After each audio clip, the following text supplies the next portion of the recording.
it's a compromised immune system. And the discussion should move to, well, how do I boost my immune system? Well, there are many modalities. I mean, there's body work, there's what you put into your body, it's what you live around. All of these things can modulate how you boost up your immune system. Welcome to the 100-Year Lifestyle Podcast, dedicated to you and your loved ones living at 100% for 100 years and beyond. I'm your host, Dr. Eric Plasker. Welcome everybody to the 100-Year Lifestyle, where we are transforming health and longevity worldwide so that you and your loved ones can truly live at 100% for 100 years and beyond. And we have a great guest for you today, a leader that needs your ears. He needs your support. He is an amazing person, dedicated, courageous, Dr. Shiva. Thank you for joining us, my friend. Great to be here, Eric. Thank you. Hope you're well.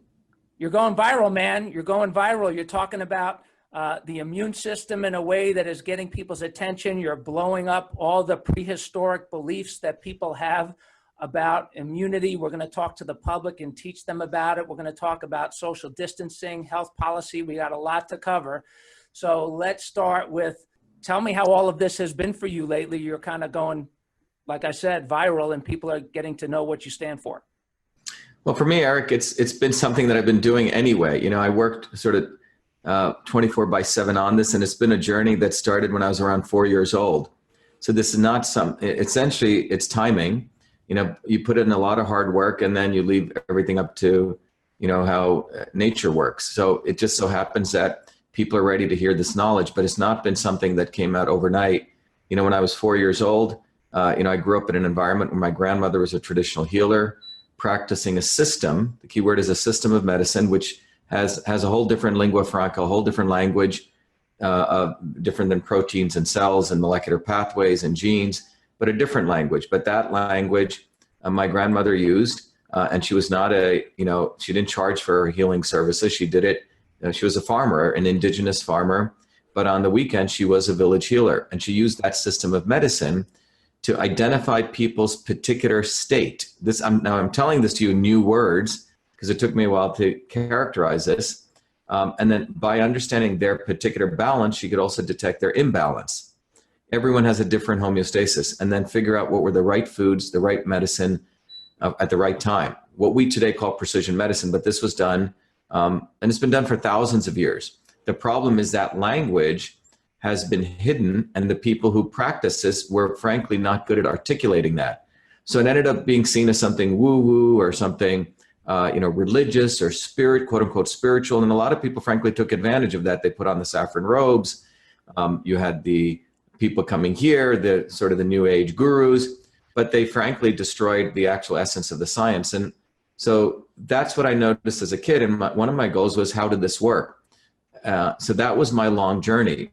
And that led to becoming a research fellow as a 14-year-old scientist working full-time at Rutgers Medical School, using computers in 1978 to understand why babies were dying in their sleep. But it also led to my path as an inventor, creating the world's first email system in a small medical college. Email was invented by me, a 14-year-old boy, not by the military-industrial complex.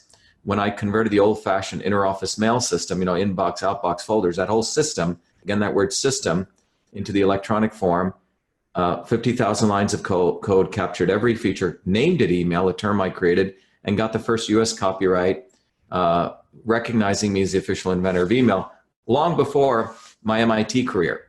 And that seems to bug people, but those are the facts. I've had about 3 lives with email. One as a creator of email, one later on creating the technology to analyze and sort inbound email, solve the problem of email, which I did for the Clinton White House, grew that into a company. And then third, really starting to be more of a policymaker, saying how the entire digital services or digital area is being overtaken by a few people and what that means to our digital rights.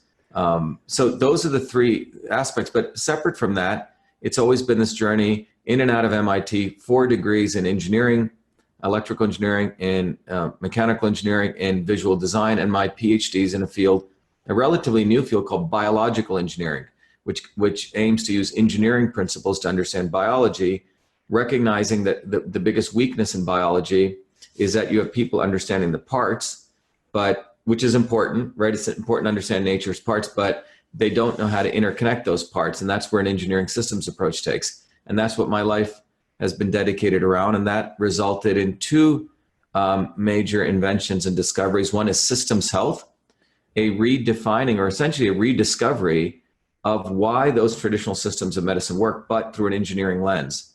And then furthermore, also, the creation of a new technology as important or more important than email, which is a way to model molecular pathways on the computer, large scale, in fact, all diseases, so we can eliminate the need for animal testing.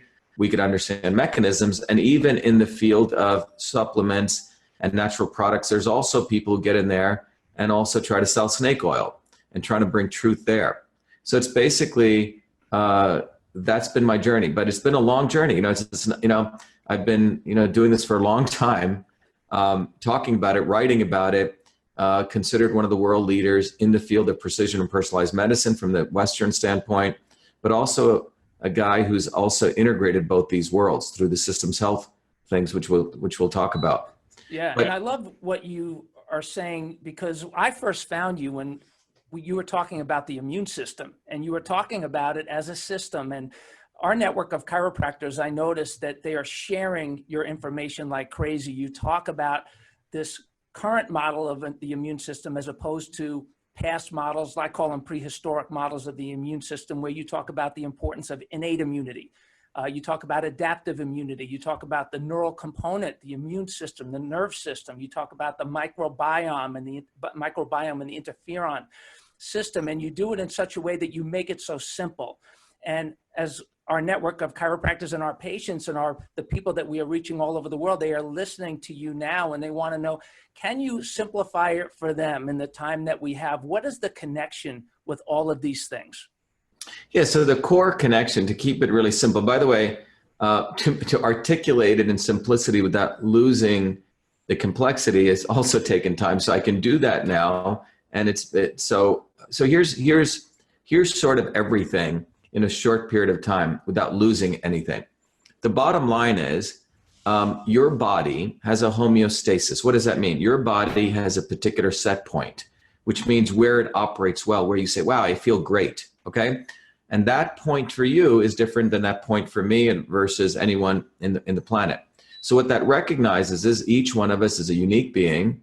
It also recognizes one size does not fit all. What makes you feel good and operate well is different than what may do it for me, okay? So that's the central point.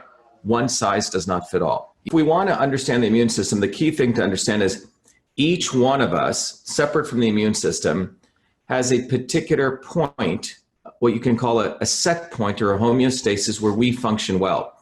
That set point for you is different than for me. Why is it different? Well, many factors. It could be a little piece of your genetics. It could be what you're exposed to, what you eat, and also what stresses you've been exposed to, what I call stress inoculation. So these three things affect where you are and what makes you you.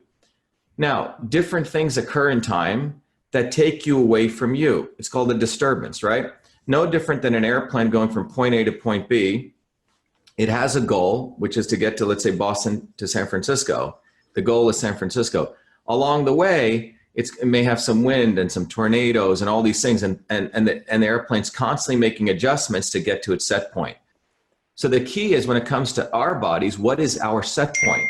And one could argue that our set point is actually determined. Some people believe at birth, some people believe it's something you can change, but regardless, there is a particular point that you operate well. Let's call this term homeostasis, or a natural system state. In the traditional systems of Indian medicine, they called it your prakriti. Okay, whatever the term is, in engineering systems, we call it your natural system state. Okay, where the car or an airplane functions well. So the purpose there is, so the reason I bring that up is your immune system is really the operating system of your entire body, because it is billions of years old. If you believe in evolution or natural design or whatever you believe in, it's the foundational system that governs everything above it. It's like the operating system. It's like the iOS or the Android. It's the OS and all the apps run on it. So if the immune system is operating where it's supposed to be operating at, everything else, falls into alignment. So that's the core. So what is the immune system and how do we define it? Well, in 1962, when, for example, the National Vaccine Act was passed by John Kennedy, they had an understanding of the immune system. And that understanding was a very nascent understanding. It basically had two boxes. One was called the innate system and the adaptive system. And the idea was these two boxes communicated together. A pathogen came through box one, which was the innate system. So it was a virus, bacteria, fungus, whatever. And the innate system really represents all the outer layers, the superficial layers of your body that interact with that. Your eyes, your nose, your respiration, the mucus in your gut, everything that gets in your skin. And that system tried to ward off that pathogen. It was almost like your Marines or your infantry. They just go after it with all different kinds of cells, macrophages, neutrophils. That's the first part. And the notion was, and that could occur between the first 0 to 72 hours when people get sniffles, maybe they get a little headache, a scratchy throat. And then your adaptive immune system in that model kicks in. And these are more sharpshooters, which attempt to take out that pathogen by creating antibodies. All right, so this was the understanding of the immune system when the National Vaccine Act was created. And the goal was, well... Let me ask you a quick question. So real quick, so my understanding in what you're saying, and we've talked about this forever in our world because we agree with what you're saying here, and that those sniffles and things like that, that is the immune system actually working.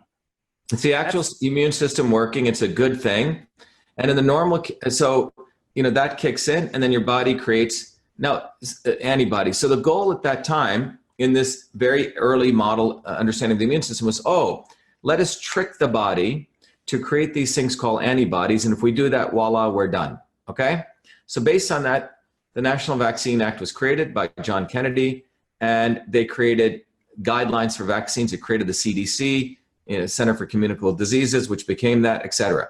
Well, by 1986, guess what? A lot of people are getting injured from these vaccines. So what is a vaccine?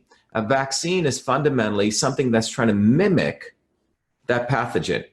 In the old model, well, in the old days, not in the old model, I got chickenpox, people came to my house, they got chickenpox, right? So that was a full virus being given to me.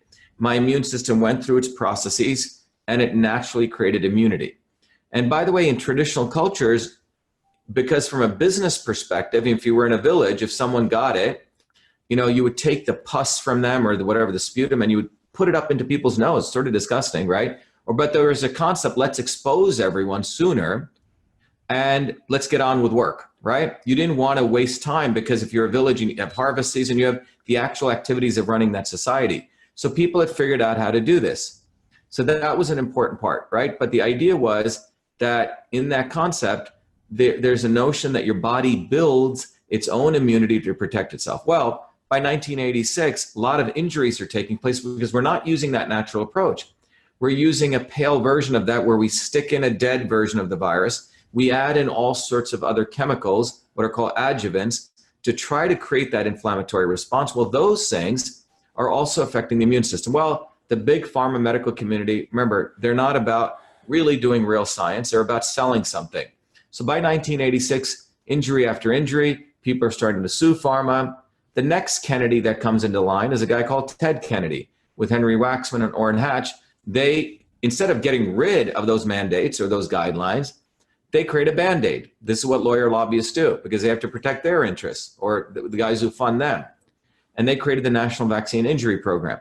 And that program basically was a big Band-Aid which said, okay, we're not going to sue, we're going to protect the vaccine manufacturers, and you as the citizen who got injured, you can't go sue them in court, which is basically destroying the Constitution, the separation of powers from judicial, executive, and legislative. We're going to carve out a piece of the judicial branch and stick it under Health and Human Services, where you have to go sue them there, and there's a limitation of liability for death to $250,000. Amazing win for big pharma, big vaccine manufacturers. What it did was it shielded them, right? We as citizens now pay for their errors. And remember, vaccines also did not have to go through the same rigorous process as a biomedical device or a drug. So it created a huge opportunity for them to now push out there more vaccines, a very profitable opportunity. But instead of getting rid of it, here's a central point. It was based on a very, very outdated science, a fake science. So now you start seeing from 1986 thereafter, people are clamoring. So they threw some bones to people. Okay, we'll give you religious exemptions. We'll give you medical exemptions, okay? The legislators. And then you have people starting to fight for those. So when I got into this, I said, whoa, this is about a year ago. I mean, I've been involved in the health field. I do research on the immune system all day. It's one of my areas. I'm considered one of the leading guys in precision personalized medicine, even in the conventional area. I said, look, something's wrong here. What the real issue is, first of all, there's no safety assessment. And B, they're basing this entire thing on an old understanding of the immune system, the two-box model. So as you've seen— let me ask a question real quick there. So when you say there's no safety, a lot of people that are on the fence now, the 70% that you and I were talking about that don't have the information, they're looking for leadership, they're looking for new understanding. So I'm going to ask this question. I think I know the answer to it, but I'm going to ask it anyway.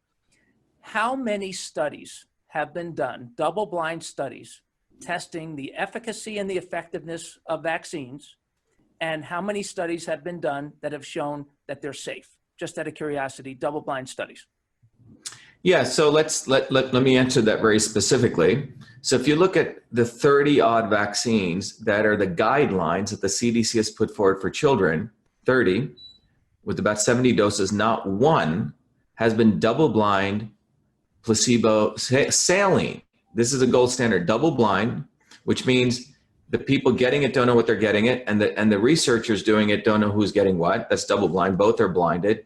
And that not only do you give the vaccine, but you also give the placebo version of it with the saline, which is salt water solution of it, okay? Well, not one of those 30 have been tested. In fact, the one that they claimed, which was the HPV vaccine, was a complete fraud. What they actually did was they gave one group of people the vaccine, another group of people the quote unquote placebo, but it wasn't a placebo. It was the vaccine. I mean, it was the aluminum sulfate, which is the adjuvant without the vaccine. When they should have given them pure saline. And then they did a small group called saline, around 300 people. So 10,000 people got this, 10,000 got the aluminum sulfate, and a small group of people got the saline. And then they lumped the second two. It's a complete fraud. So what people need to understand, and if you go online, you'll see some people saying, oh, yeah, vaccine safety studies were conducted. Well, if you actually read the papers, they're bogus studies, but they just put it out as PR. But the bottom line is, even deeper, getting back to the core of what we were talking about, the homeostasis and immune system, that the notion of the immune system was not really articulated to people, even in this so-called quote unquote anti-vax movement. You had people building these positions, saying one thing, saying some good stuff, right? Just like the breast cancer movement, right? A lot of people say stuff, but they're building these, large empires, either celebrity empires for themselves or others. And then when you start looking at the contradictions, they're not really solving it. Change is never going to come when you start supporting those in power and then you try to rationalize it in some way. Those same people who are against or for what you claim you're fighting against, okay? So when I got into this, I said, look, the average person, you have the resistors over here, 20, 30% who are pro-vaxxers. You have people who are anti-vaxxers, but the broad mass of people think vaccines are fine. They don't understand it. So what I felt the need was to do education. So interesting enough, in the middle of this, I got invited to give the distinguished lecture at the National Science Foundation on the immune system, okay? Which I gave back in November. The talk is up there somewhere. But what I said was, look, from an engineering systems approach, based on my research using our technology CytoSolve, the immune system is not these two boxes. It's far more complicated. There's, frankly, to simply put, there's many more boxes. One of the boxes is our microbiome, which is all the beautiful gut bacteria, about 60 trillion of them, 10 times more than the number of cells we have. But there's also another thing called the virome, about 380 trillion viruses. So, and then this entire microbiome, particularly in the gut, communicates up through what's called the gut-brain axis to our brain, which is a neural system. But more importantly, my Ph.D. work at M.I.T. was on the interferon system, which is a missing link between the adaptive that I talked about, the infantry, and the sharpshooters, the innate and the adaptive. The interferon system is the one that has these amazing cytokines. It is a thing that modulates the innate and the adaptive and interconnects all of this. So I presented this, to a number of scientists and engineers at the NSF meeting. And I said, look, one size fits all. When you look at the complexity of this, makes no sense. To think you're going to promote 30 vaccines to everyone in a standardized model, no one would ever do from an engineering standpoint. There was no argument here. The only people who argue about this are, frankly, big pharma, victimized, uneducated MDs. There are a lot of people go become medical doctors with a lot of, sense of nobility, but the entire 4-year model of the medical education system is basically a model to pummel you to become a robot. If this, then this. If this, then this. You could easily replace most of these guys with AI if they follow that model. I'm not saying there's not some good doctors, but it's a big pharma model. So in that model, the typical MD knows nothing about the immune system. They know, in fact, pediatricians know even less. If you even ask them, what is a Cathelicidin? They can't explain. How many of you can explain the interferon system? They can't explain it because they don't learn that in medical school. They've just learned that old 2-box model. And still to this day, the fundamental thing that I started articulating was the entire vaccination model is based on that old 2-box model of 1968, in fact, of 1915. So at worst, it's outdated. I mean, at best, it's outdated. At worst, it's a fake science. So using a fake science understanding of the immune system in 2 ways. One, the complexity.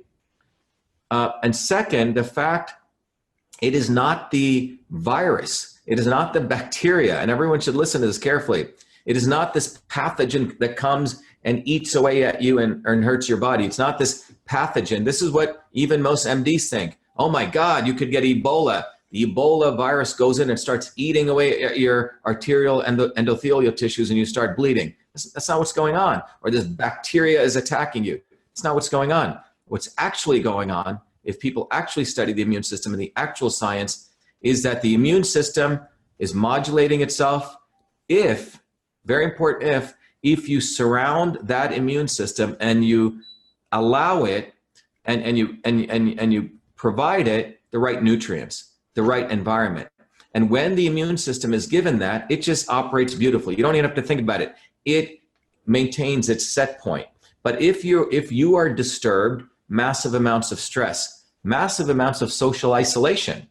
A great paper I just shared yesterday was, loneliness is a molecule. It was an article of a paper that came out, but we have data, clear data at the molecular level that when you disconnect people, like quarantine people, put them away, in this minimum security prison we're living in right now, in that model, what it does to your regulatory functions, a gene expression is you start down-regulating antiviral activity and you start up-regulating immune activity.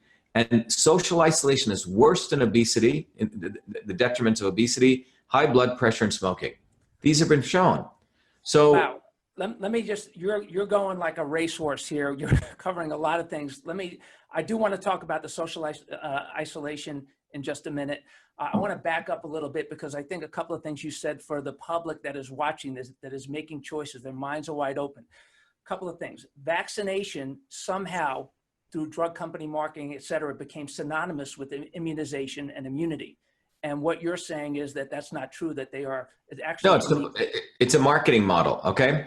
The vaccine, you have to understand, pharma companies, a good portion of what they do is the old fear, uncertainty, and doubt IBM marketing model. Create fear, create uncertainty, create doubt, and then you sell something. That was how IBM used to sell, Big Blue, right?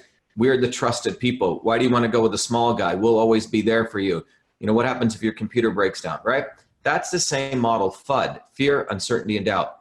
And pharma companies are masters of this. So what they've done is create that fear. Oh my God, this infectious disease, this virus is going to come attack you, okay? And by the way, that's been the basis of most of medicine.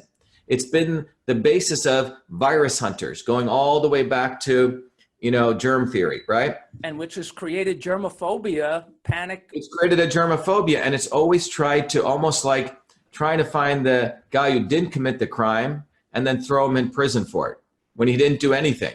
So, and now with much more powerful microscopes, powerful instrumentation, they can find something correlates with something. So what's actually happened is that's been sort of the arc of quote unquote modern medicine. So when scurvy came out, you go back in the 1700s, they thought it must be a disease that's transmitted from sailor to sailor in close quarters. We got to start isolating people. We got to find that bug. Well, it turned out it was vitamin C. When vitamin C, it took them 100 years, even though people on the ground were starting to give people limes. That's why sailors were called limeys. Or pellagra, you know, when people's skins would start just falling apart and the scaliness, they thought that must be from Italians bringing it from Italy, right? There's something dirty with them, or we have to quarantine people. Well, it was basically a niacin deficiency. And that was discovered when people actually noticed that the farmers were eating corn and the doctors and wealthier people were eating meat and vegetables, right? So the corn had very low levels of thiamine, but for years, nearly 50 to 100 years, it must be a microbe, and so on. HIV, the HIV, one of the biggest frauds that was done was saying HIV creates AIDS. Total fraud. And that's how Anthony Fauci built his career. But it's always been this thing about your body is weak, that germs will kill you. We're going to find that germ and we're going to vaccinate it or give you some pharmaceutical drug to protect you. That's been the foundation of this conventional medicine model. But it doesn't talk to the truth, which is a suppressed immune system, which is when you're depressed, when your system is offset with that disturbance, and that disturbance creates stressors, so your body is not functioning optimally. So what you do is you have a weakened and dysfunctional immune system, and your own immune system, and this is a central point, when your immune system is not operating where it should be, it's operating at some other point, your own immune system is firing not on 6 cylinders, maybe 1 cylinder, and that 1 cylinder overreacts. Let's say with cytokines, you've screwed up your innate immune system by eating too much sugars, you've depressed your macrophages, you've depressed your T cells, and your cytokines are the only thing. Your body only has got one little weaponry, and it starts firing it like crazy, like a mad soldier. And it starts attacking not only the virus, the glycoproteins of the virus, but attacking your own cells. And this the autoimmune issues that we have in this country, right? So many different. It's the autoimmune issues. Yeah, it's the autoimmune issues. But foundationally, and by the way, doctors don't know this. If they do, it's unfortunate that they're still practicing medicine the way they do. And this is where everyone needs to educate the doctors. Nice people, surgeons, by the way, they practice the military war medicine, very valuable if something horrible happens to you. But in day-to-day existence of life, I'm sorry, the MD frankly knows zippo about the immune system. And so if they did, they would understand it's a compromised immune system. And the discussion should move to, well, how do I boost my immune system? Well, there are many modalities. I mean, there's body work, there's what you put into your body, it's what you live around. All of these things can modulate how you boost up your immune system. I have a question because a lot of our listeners and viewers who are on edge with this. I've been in practice 35 years as a chiropractor. We have a lot of what we call lifestyle care people living their ideal 100-year lifestyle. We have a network around the country, around the world. And what we are finding and what our profession has found for a long time, that people that kept their nervous system healthier, posture, good balance, good alignment, a lot of the words that you're using, similar words, that their body's immune system functioned better. They seemed less resistant, or more resistant to infections and viruses and things like that, keeping that balance of the nervous system. Can you talk to us about why, specifically from a neurological perspective, why keeping the nervous system balanced? I know you have mentioned to me that that you see a chiropractor periodically, and you're Jennifer, who I just spoke to, happens to see a good friend of mine, Dr. Roush. And yeah. Talk to us about why that is. Yeah, it's a good question. Look, I just published a paper about 2 years ago in one of the, what you would call the conventional great journals called Nature Neuroscience. And one of the things we did was we looked at every paper written on neurovascular diseases. Neurovascular diseases, you know, things from ALS to Alzheimer's. I mean, you go down the list, Parkinson's, et cetera. Well, those neurovascular diseases, there's more and more of an understanding that it occurs when there's dysfunction in a organelle in your body called the pericytes, which is what control flow of blood from your endothelial into your brain. But one of the important things that came out of that, we took, again, a systems approach. We looked at the anatomical components, we looked at the molecular systems, and then we layered in all the diseases. What you find is many of these diseases, Western medicine likes to call them different diseases, but they're fundamentally breakdowns in different signaling mechanisms in your body. Those signaling mechanisms are an interconnection of many things. It's not only the vasculature, but it's the neurovasculature, which means your nerve system.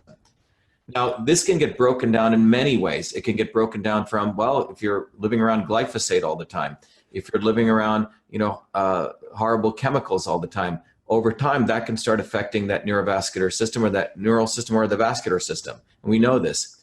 So one of the important things to understand is when you look at the immune system, remember I mentioned it's not only the innate, not only the adaptive, the interferon, but you also have your gut microbiome and then your neural system.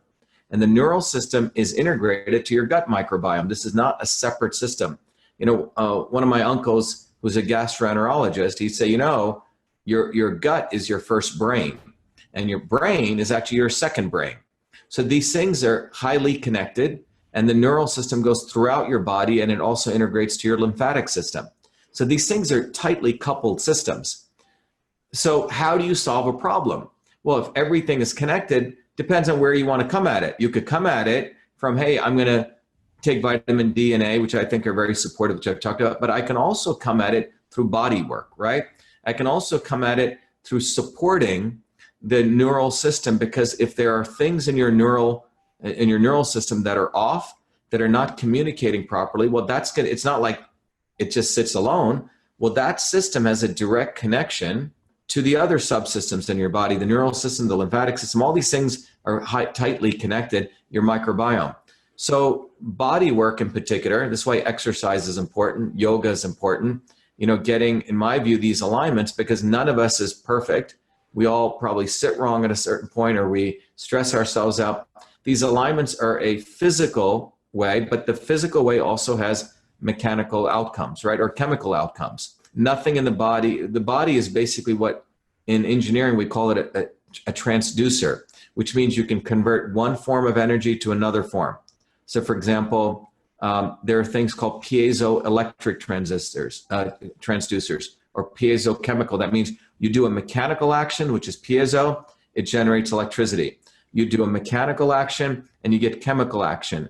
For example, the fascia. When you put pressure on the fascia, that physical pressure, your fascia transduces that to chemical reactions. This is why massage body work is so powerful, because it innervates a whole subsystem of chemical reactions, which affect all the way down to your cytoskeleton, down all the way to every cell in your body and more.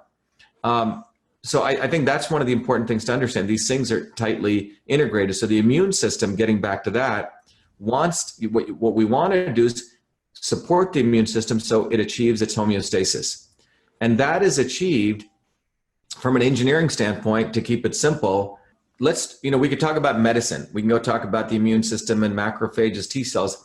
Another way to look at this, Eric, came out of my work when I went back to India in 2009. I did my Ph.D. in 2003 to 7, all the details and all the credentials within the M.I.T. environment, did a lot of research. But then I took 2 years off to go back to India to use that knowledge to understand, how was my grandmother able to heal? She didn't know about genes and proteins, et cetera. What was that language that she was doing? And if I saw empirically healing, how was that occurring? And what I realized was the language that they were using, for example, in a medicine form called Ayurveda, then I can talk about Chinese medicine, they use this concept called Vata, Pitta, and Kapha. Don't worry about what they mean, but the fundamental reason is they try to diagnose your body where it is. They try to identify your homeostasis, and then they try to say, okay, where is Eric today? Well, he's off a little bit, right? That was called your Vikriti. In engineering system, we call it a disturbance. You're going from Boston to San Francisco. The plane is disturbed. It's off course. You want to bring it on course. So what I discovered was, in engineering theory, there are 3 terms. To keep it simple: transport, conversion, and storage. Those 3 phenomenon occur in every system in the universe. In a computer, I'm transporting, information that goes in. When I type in something on the keyboard, it shows up on the display screen. Conversion, the CPU takes 1 + 1 and gives me 2, right? Or storage, like your USB drive or storage. Well, in the body, we have those same principles. Transport, the movement of energy, matter, or information through you. The conversion, which is in your gut. and the storage. So one of the things that I'll quickly share with your audience here is that what I ended up realizing was that we could actually present this in a very simple way. And by the way, this is 40 years of work, but is that you could use the same methodology my grandmother used to when she looked at your face or diagnosis. We do it through questions, and you could figure out your particular homeostasis. To keep it simple, that red dot in this space of transport, conversion, is a three-dimensional grid here, is you, okay? So that's where your body likes to be. You could then figure out how your body has moved away from it. By the way, you don't need a tool like this if you're intuitively in touch with your body, okay? This is a crutch in some ways. But you could understand where you're off, and then you could understand how foods bring you back to you. The inputs. So it's the inputs are what, it's a control system. So no different than what happens when your plane is off course.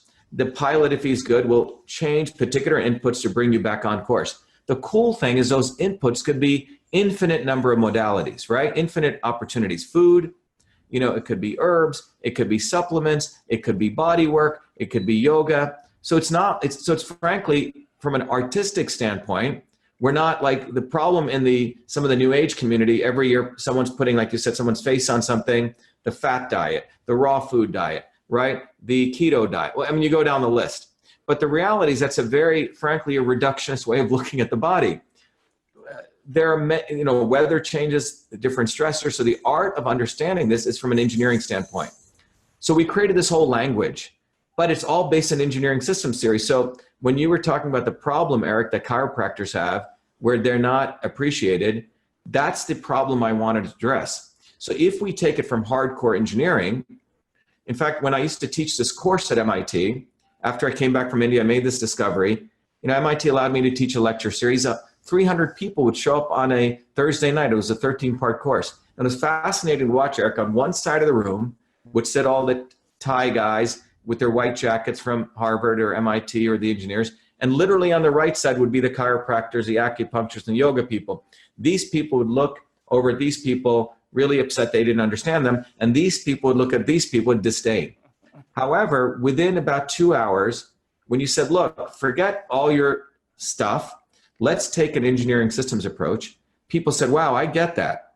And then we actually evolved that into a course, which and the essence of this was I really wanted to redefine how medical education was even thought. And the goal was we created a way, and we ended up calling that systems health.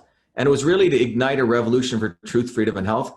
But the goal was we started teaching people a set of 6 courses. And we went back to basics. Let's teach you systems theory. Let's teach you systems biology. Then we taught you some Indian medicine or traditional medicine. And then we interconnected it. But the goal of this was to take people away from both their biases, to bring people something that was very fundamental, a new language. So but the essence of this was that everything in the universe, your computer works well at a certain point, right? If it gets a virus, if you overuse it, it doesn't have enough hard disk space, it starts chugging along. So the essence of this is, let's understand that your body's immune system actually wants to support you. And it is dysfunction and weakening of that system that causes your body to overreact.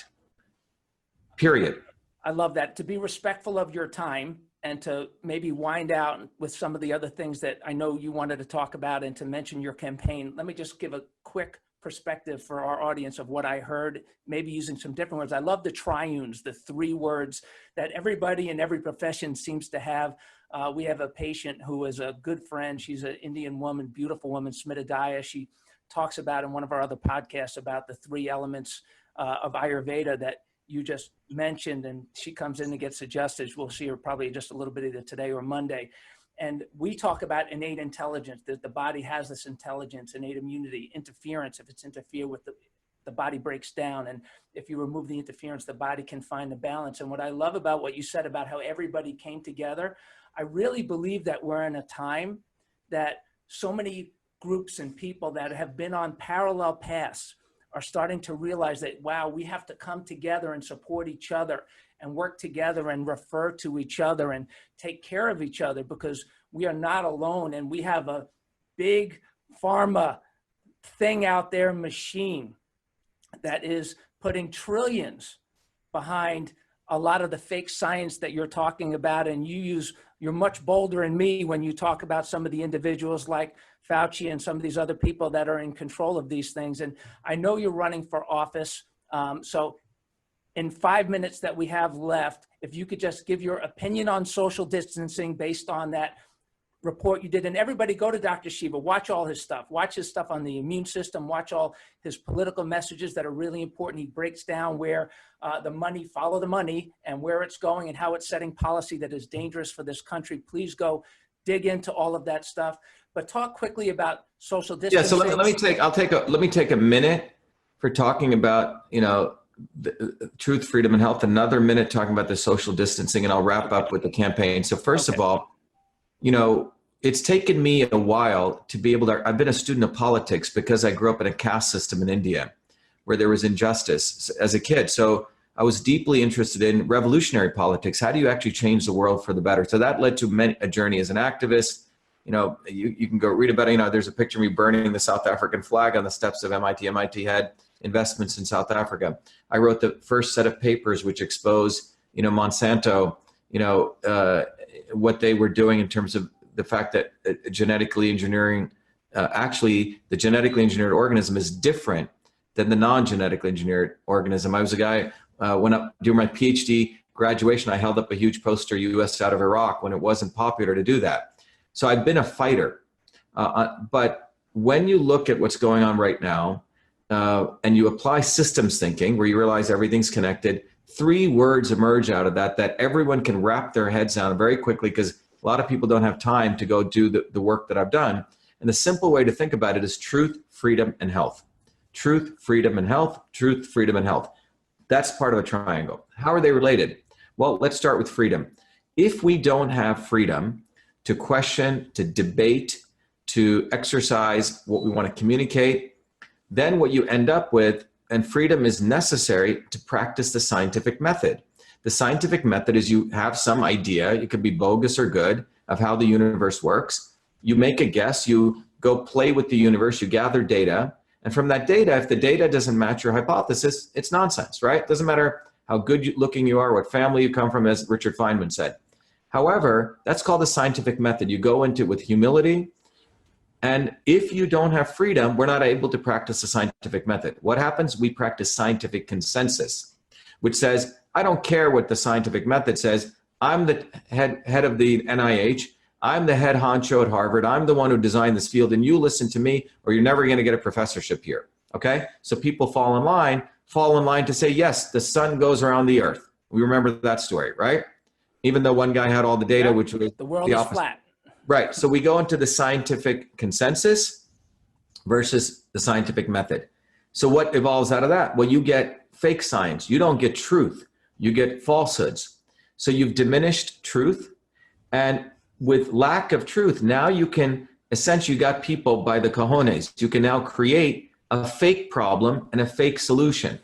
So you create a fake problem, and because it's backed by this fake science, which came from scientific consensus, which came from the suppression of freedom. And that fake problem and that fake solution is promoted to you and I and society as what is healthy, either healthy for our physical bodies or healthy for the environment or healthy for our infrastructure, our roads or bridges. So what you see around is all of those are falling apart. You have 54% of kids with autoimmune disorders. You have the United States has a D+ in physical infrastructure. We don't even have infrastructure health. And so when you have unhealthy bodies, unhealthy infrastructure, you don't have the wherewithal, the resilience, guess what, to fight for freedom.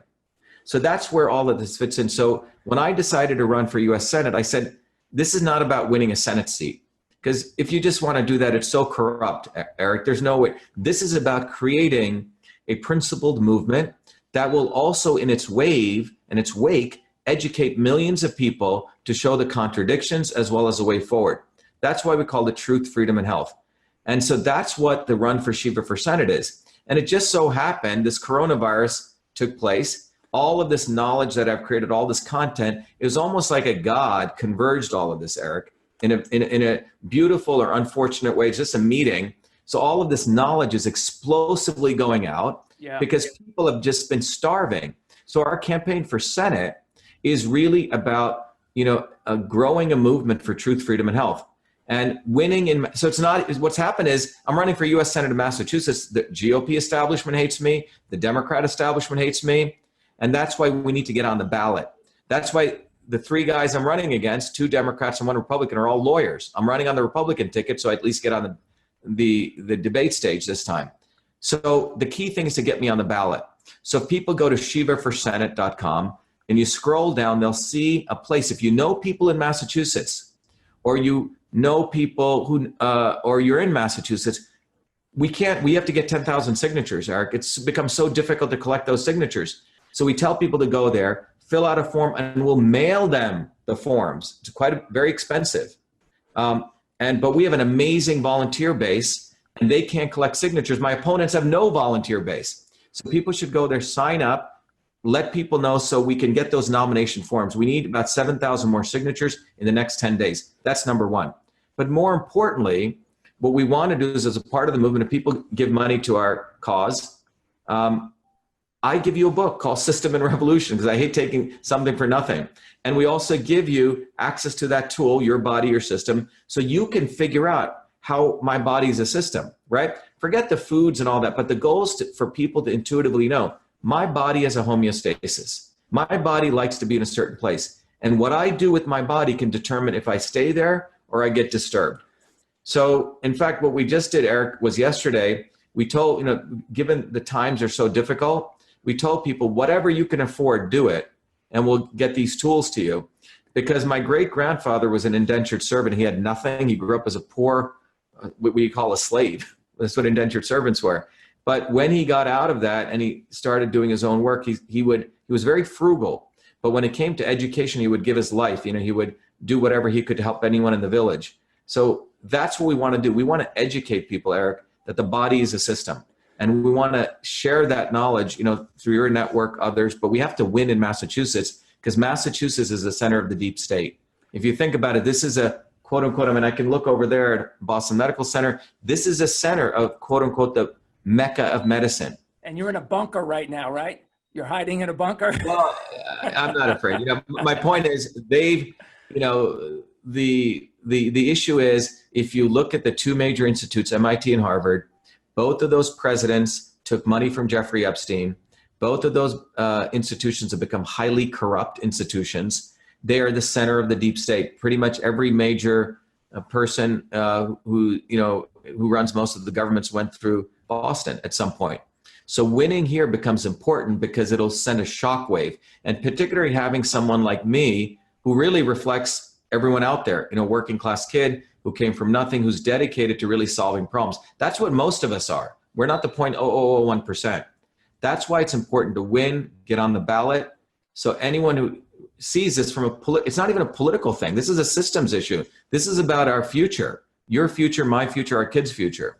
I agree with that. And that's why I'm on board. That's why I'm supporting what you're doing. I wanted to reach out to you to have this conversation. We say in the 100-Year Lifestyle, when you're out of balance, you're broke. We need to bring this whole thing back into balance with a sense of truth. And so I thank you for your time today. I know you have to go. Give me a closing thought if you don't mind.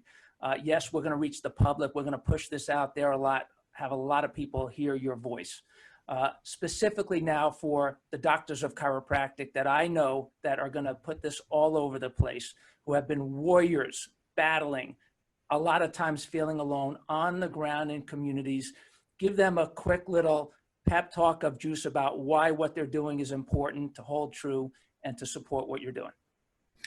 Look, chiropractors have been on the front lines of delivering healthcare.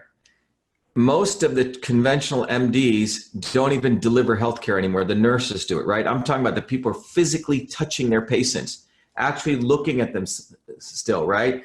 Delivering the actual healthcare. Chiropractors, in a very profound way, are the warriors on the front lines, the theoreticians on the front lines. They're really bringing it together. So I have great respect for chiropractors.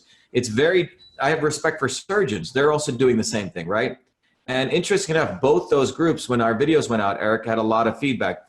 The typical MDs, they're a little bit scared because they have golden handcuffs. Because remember, they don't have to really solve a problem. They don't have to, frankly, diagnose things. They follow protocols. They're more robotic. Again, good people, big pharma medicine. But chiropractors for years and years and years and years have really been the tip of the spear of this movement to deliver healthcare, because they've actually been seeing the results of what happens. And at the same time, they've had to fight the conventional big pharma guys who say, oh, your stuff isn't right, it's not working, when they actually have empirical evidence, like I saw with my grandmother healing people. I don't care what you say, you see the proof is in the pudding. Right. So the opportunity right now for chiropractors is that 2020, what's occurring right now, and with someone like me getting involved who has all the credentials of their world, coming and exposing them, gives us a huge and important window in history to build a warrior force. And that warrior force needs to come together to recognize and teach people that the body is a system. The ankle bone is connected to the foot bone. You guys know that better than anyone. And layer that with some knowledge, like the tools that I created, Your Body, Your System, and Systems Health. So now you can take these tools. You don't have to go to medical school. The goal is to deliver healthcare in a decentralized way. Top-down model of healthcare, which is what chiropractors have been fighting. This sort of Sovietized or Chinese type model, I don't mean Chinese medicine, but the top-down model, we know better, you don't, is going to be the destruction of humans. I'm not talking about human, I'm talking about human beings, what it means to be a human being. And it's going to be the destruction of health, because health is supposed to emerge from a guy like you interacting with a patient, and out of that dialogue, you touching them, understanding them, they giving you feedback in a decentralized ways where health is going to emerge. The body is a massively complex system. To tell that you're going to tell everyone top down to take 30 vaccines or this procedure, or I'm going to now carry a digital card and everyone's going to follow this way. That's what Fauci wants to do. That's what Big Pharma wants to do, is basically a destruction to humanity. So in many ways, Eric, let's say we want to live to 1,000 years, or we can. But how do we want to live? Do we want to live as slaves, or do we want to live as free people? That's what this question is about. We're at a very important point. We can head into the golden age where people start taking a systems approach to the body, decentralized, connecting with practitioners like chiropractors and others, or do we go into the dark ages where we're treated as machines on a large network where we are mandated vaccines, everything we do is tracked. 200 million cameras is what China has. They watch your lip movements, they can figure out what you're doing. Wow. Is that the world we're going to go into? As a world of free people? And that is why the chiropractic brotherhood, those people out there, brotherhood and sisterhood, needs to come together. And I just want to be a humble catalyst with the fortunate knowledge I was able to gather, and support that process. But this is the time to act.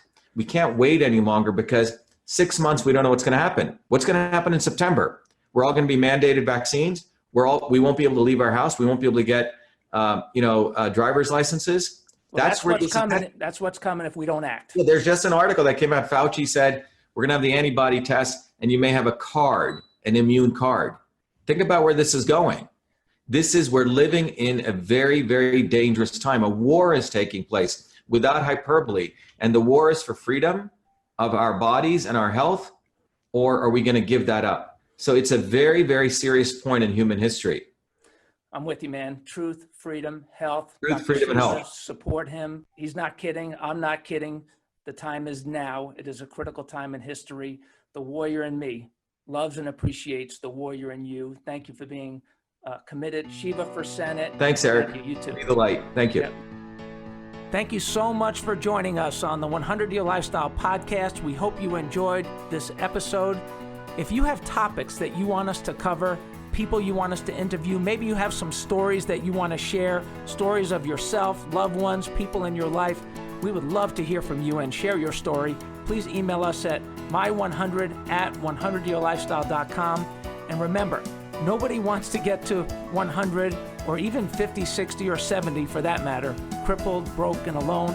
So please share the 100-Year Lifestyle, all of our podcasts, social media pages, website, with your family, friends, and coworkers so they can take this journey with you. And until next time, adjust your lifestyle. Live your best life today and every day on the road to a sensational century.